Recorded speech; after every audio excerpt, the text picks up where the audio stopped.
유도순 목사 성경 연구를 여러분과 함께 공유합니다. 오늘 다룰 말씀은 시편 110편의 말씀입니다. 우리 함께 봉독을 하겠습니다. 여호와께서 내 주에게 말씀하시기를 내가 내 원수들로 내 발판이 되게 하기까지 너는 내 오른쪽에 앉아있으라 하셨도다. 여호와께서 시온에서부터 주의 권능의 규를 내보내시리니 주는 원수 중에서 다스리소서. 주의 권능의 날에 주의 백성이 거룩한 옷을 입고 즐거이 헌신하니 새벽 이슬 같은 주의 청년들이 주께 나오는도다. 여호와는 맹세하고 변하지 아니하시리라. 이르시기를 너는 멜기세덱의 소유를 따라 영원한 제사장이라 하셨도다. 주의 오른쪽에 계신 주께서 그의 노하시는 날에 왕들을 쳐서 깨뜨리실 것이라. 모든 나라를 심판하여 시체로 가득하게 하시고 여러 나라의 머리를 쳐서 깨뜨리시며 길가의 시냇물을 마심으로 그의 머리를 드시리로다. 110편을 몇 단원으로 나누셨나요? 보면은 주제가 세 주제로 되어 있죠. 세 단원으로 나눌 수가 있습니다. 주의 권능의 규를 다스리소서. 여기는 왕적인 거죠. 그래서 여기서 한 단원을 나누고요. 여기는 또 제사장이라 하셨도다. 그래서 여기서 한 단원을 나누고 주의 노하시는 날에 심판하여 이렇게 해서 이제 왕 그리고 제사장 그리고 심판주 이 세 주제로 되어 있기 때문에 세 단원으로 나눌 수가 있습니다. 자, 단원의 제목을 어떻게 붙이면 좋을까요? 여기는 주의 권능의 규, 규는 왕적인 걸 상징하는 거죠. 그래 왕. 그리고 제사장이라 하셨도다. 제사장. 그리고 그의 노하시는 날에 심판주로 오시는 거죠. 자, 중심 주제가 그럼 뭘로 이제 무엇일까요? 신약 성경에서 가장 구약 성경 중에 가장 많이 인용하고 있는 성경에 바로 시편 중에 이 110편입니다. 왜 110편을 신약 성경에서 제일 많이 인용을 해서 가장 힘있게 이렇게 전하고 있을까요? 첫째는 우리 주님이 영원한 제사장이 되셔서 다 자신을 제물로 드리심으로 우리의 죄를 대속해 주셨다. 두 번째는 그리고 지금 부활 승천하셔서 하나님 우편에 계시다. 그리고 세 번째는 그의 노하시는 날에 즉 심판주로 오신다. 이렇게 영원한 제사장 하나님 우편에 앉아 계시고 그러다가 심판주로 오신다. 정말 중요한 세 주제가 등장을 하죠. 그런 가운데서도 우리는요 주제를 너는 내 오른쪽에 앉아 있으라 이 말씀을 110편의 중심 주제로 이렇게 삼을 수가 있습니다. 지금 우리 왕은 하나님 우편에 앉아 계시다. 우리들의 죄를 대속해 주신 제사장은 지금 하나님 우편에 앉아 계시다. 그분이 심판주로 다시 오신다. 자, 첫째 단원입니다. 왕이신 그리스도.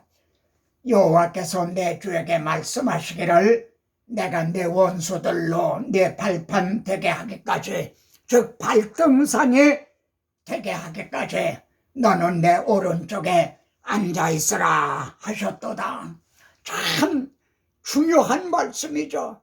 이렇게 예언이 되어 있었던 거죠. 우리 주님이 가야바 뜰에서 이제 재판을 받으실 때입니다. 그들이 묻기를 내가 하나님의 아들 그리스도인지 우리에게 말하라. 주님이 많은 질문을 하는 데는 답변을 하시지 않았어요. 털 깎는 자 앞에 양같이 말이죠, 잠잠하셨어요. 그런데 내가 하나님의 아들 그리스도인지 말하라. 이때도 주님이 침묵을 하셨나요? 내가 말하였나니라. 그리고 주님은 묻지도 않은 말, 인자가 권능의 우편에 앉아있는 것과 하늘 구름을 타고 오는 것을 너희가 보리라. 이렇게 말씀했어요.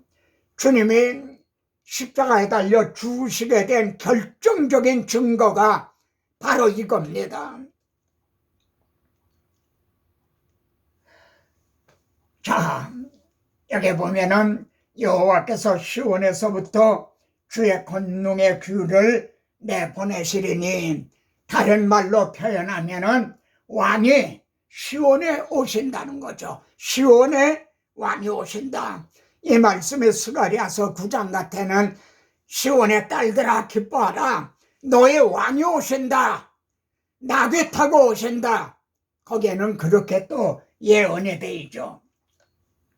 주는 원수들 중에서 다스리소서. 여기 보면 시온에서부터 하는 말은 구원이 시온에 온다는 거죠. 왕이 시온에서 오신다. 권능의 규라고 그랬죠.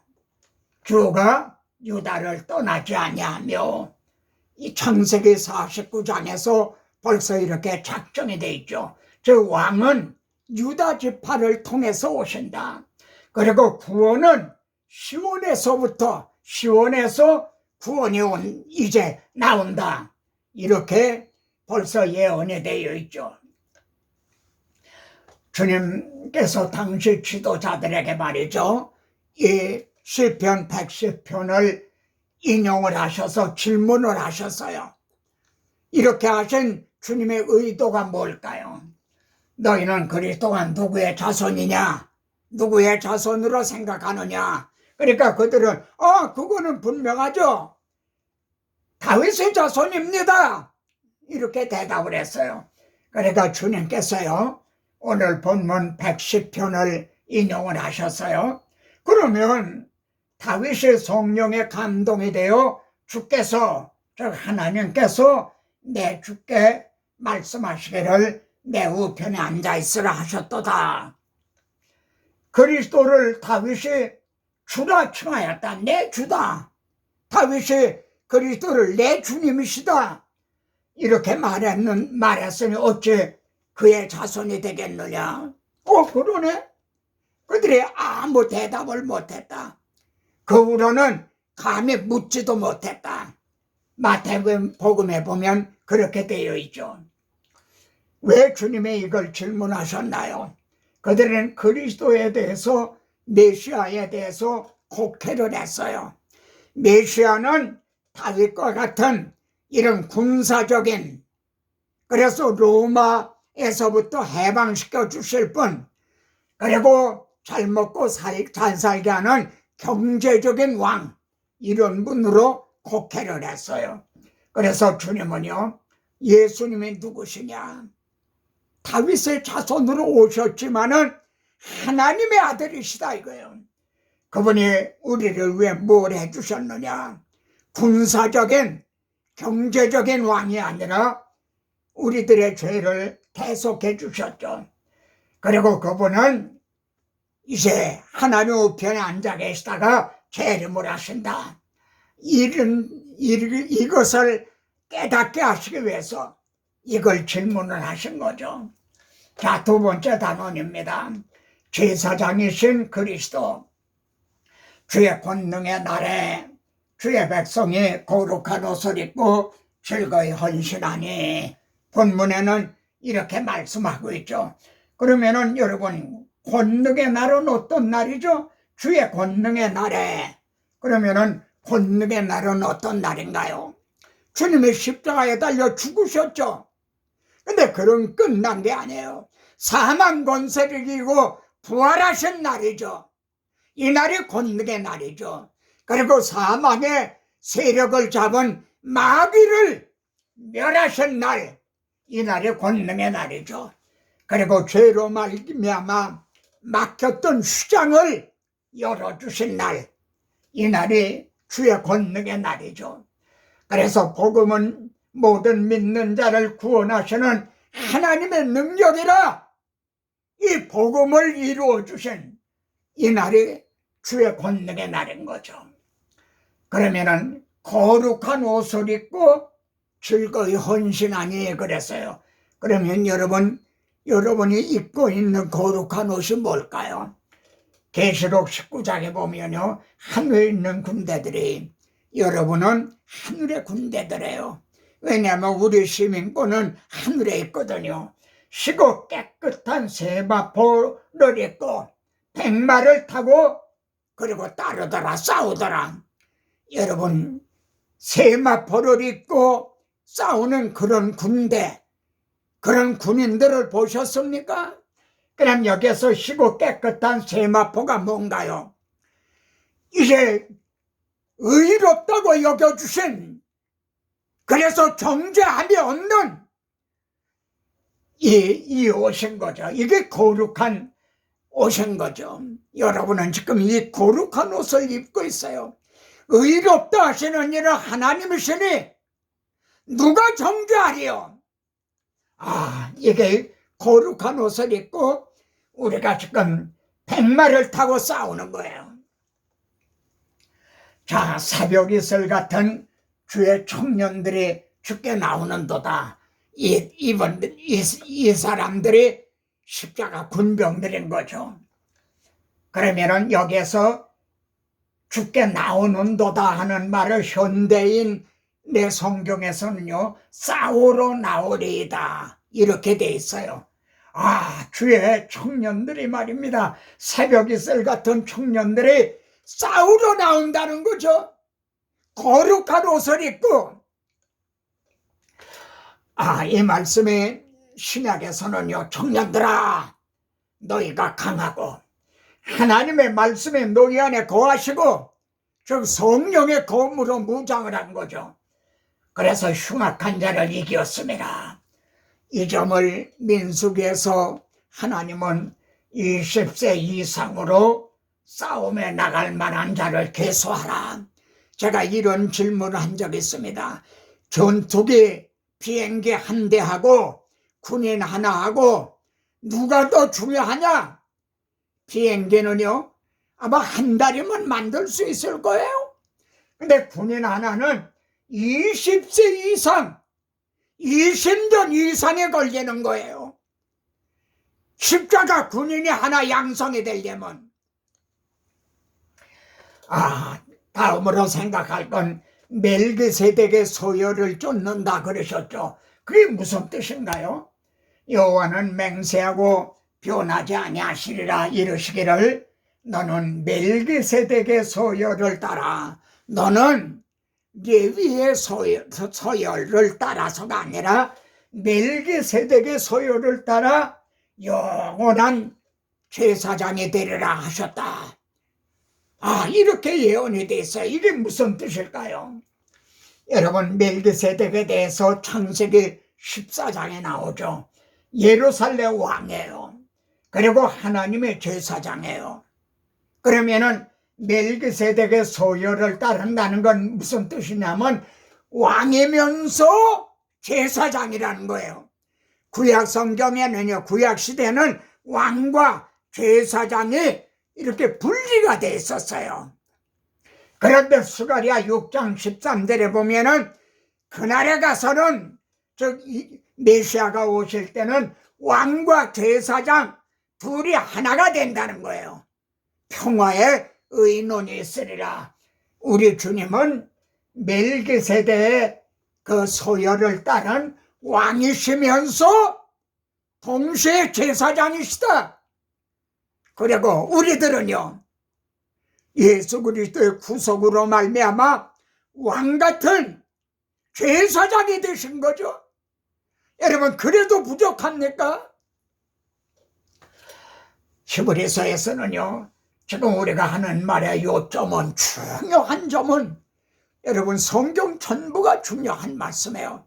그 중요한 중에 중요한 말씀이 뭐냐? 같이 따라서 한번 보세요. 이러한 대제사장이 우리에게 있다는 것이라. 지금 우리는 이런 대제사장을 모시고 있다. 이것이 성경 중에 가장 중요한 말씀이다. 그러면은 어떤 제사장인가? 예수님이 제사장 되신 건요, 맹세로 된 제사장이에요. 오늘 본문에서 맹세로 하셨잖아요. 맹세로 제사장이 되리라. 그러나 아론이 제사장이 된 건 맹세 없이 된 거예요. 그런데 우리 주님은 맹세로 제사장이 되셨어요. 또 두 번째로 구약시대는 약점을 가진 사람들이 제사장이었잖아요. 제사장도 죄인이었어요. 그래서 자기를 위해 속죄제를 드렸죠. 그런데 우리의 대제사장은 하나님의 아들이신 거예요. 구약의 제사장들은 죽었죠. 자꾸 죽어요. 그러니까 바뀌었단 말이에요. 그런데 우리들의 대제사장은 영원히 계심으로 바뀌지가 않아요. 우리는 이러한 대제사장을 우리가 모셨어요. 그리고 구약의 제사장들은 염소와 송아지의 피로 했죠. 그런데 우리의 대제사장은 오직 자기 피로, 그리고 구약의 제사장들은 반복적으로 드렸죠. 근데 우리 주님은 단번에, 구약시대는 그림자였기 때문에, 주님은 실체이기 때문에 단번에 완성을 하셨죠. 그리고 지극히 크신 이의 보좌 우편에 앉아 계시다. 우리가 지금 이러한 대제사장을 모시고 있어요. 이건 꿈이 아니에요. 이건 이론이 아니에요. 이거는 교리가 아니에요. 실제예요, 실제.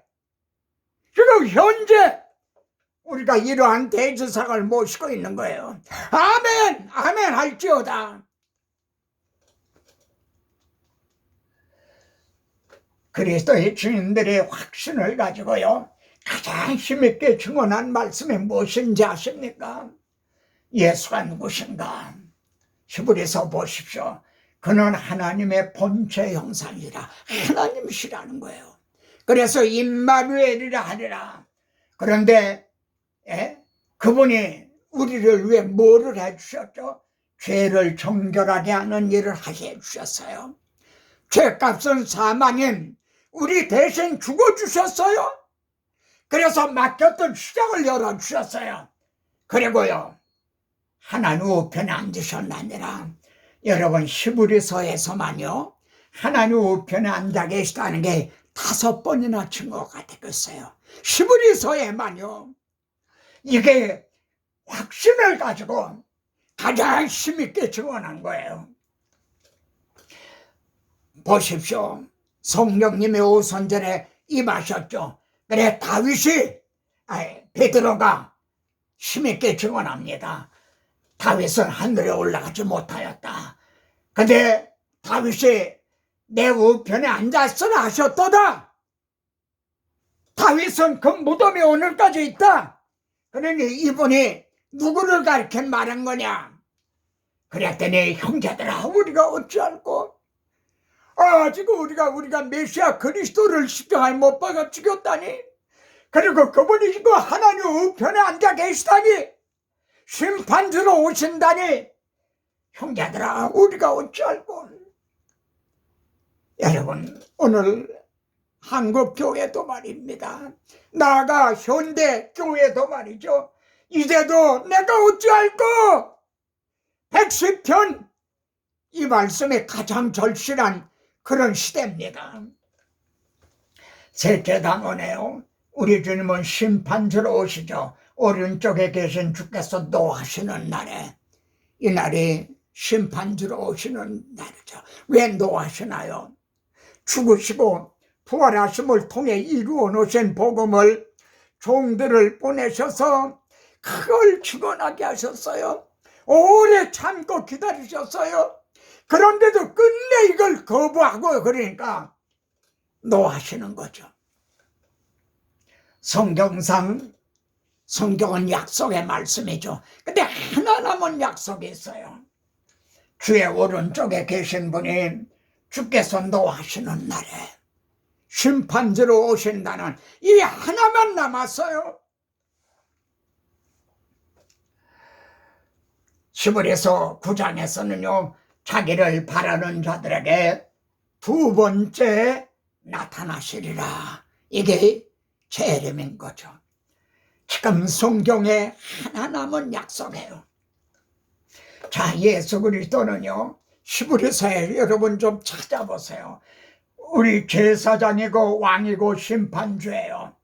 여기 보면요 모세 오경의 중심점은 제사장이죠.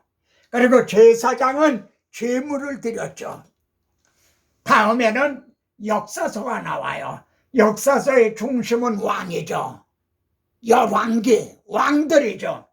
근데 왕이 한 길을 간 게 아니라 두 길을 갔어요. 하나는 다윗의 길을 가고 하나는 금송아지를 섬기는 여로보암의 길로, 두 길로 갈라진 거예요. 역사서가 그렇게 돼 있어요. 그래서 하나님이 그때 선지자들을 세우셨어요. 그래서 홧길로 가는, 금송아지 길로 가는 그들에게 심판을 경고하고, 이게 선지서예요. 그런데 우리 예수 그리스도는요 제사장이시고, 그리고 제사장이시고 왕이시고 선지자시였죠. 그리고 자신을 제물로 드려주셨죠. 그래서 예표로 보여주셨던 것을 온전히 성취해 주셨죠. 얼마나 성경이 진실한, 정말 믿을 만한 그런 말씀인가요?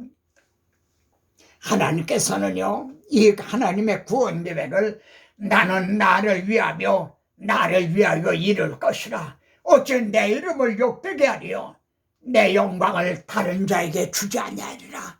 이 하나님의 구원 계획에는 하나님의 이름과 명예와 영광이 걸려 있는 거예요.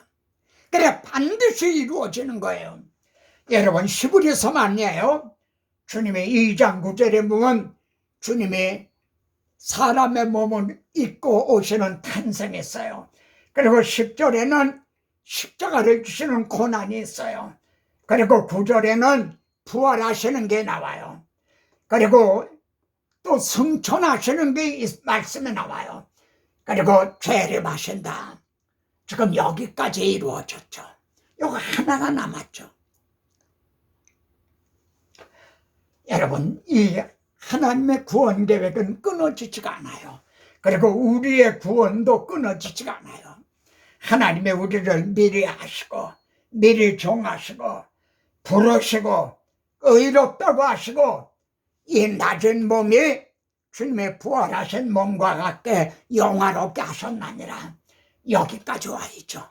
이제 하나 남았죠. 여기에는 하나님의 이름과 명예가 걸려있다며요. 잃어버린 자를 찾아서 하나님과 함께 살 때 하나님의 이름과 명예가 온전히 회복이 되는 거죠. 시편 110편의 도표를 완성해 보십시다. 우리가 이렇게 세 단원으로 나눠서 살펴봤습니다. 첫째 단원은 왕이었죠. 둘째 단원은 제사장이었고요. 그리고 세 번째 단원은 심판주로 오시죠. 우리 주님은 왕, 제사장, 심판주 되시는 그리스도시다. 지금 그분은 하나님 우편에 앉아 계시다. 그럼 우리는 어떻게 해야 되죠? 주의 백성이 거룩한 옷을 입고 주의 청년들이 주께 나오는도다 즐거이 헌신하는, 이것이 우리들이 행해야 될 일이죠. 언제까지요? 우리 주님이 노하시는 날, 심판주로 오시는 날까지요. 당신은 영광의 왕, 당신은 평강의 왕, 당신은 하늘과 땅의 주, 당신은 정의의 아들, 호산나 불러 왕 중의 왕. 높은 하늘의 영광을 예수 주 메시아네. 저는 혼자 이 말씀, 이 찬양을 제 나름대로 이렇게 부릅니다. 당신은 영광의 왕, 당신은 평강의 왕, 당신은 하늘과 땅의 주, 당신은 종의의 아들, 호산나 불러 왕 중의 왕. 높은 하늘의 영광을 예수 주 메시아네. 아멘. 여러분, 다음은 50편입니다. 다음에 뵙겠습니다.